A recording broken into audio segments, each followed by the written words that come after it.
Oh, ito pa isang problema. Ito nagiging isa sa problema ng clutch booster, kaya siya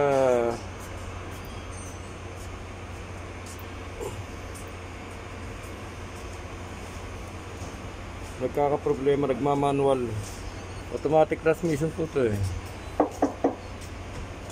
Yung booster niya, yung supply ng hangin, butas.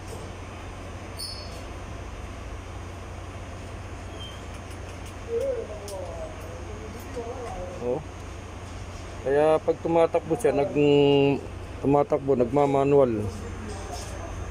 Ayan, isa na ko. Kinakapos ng tapos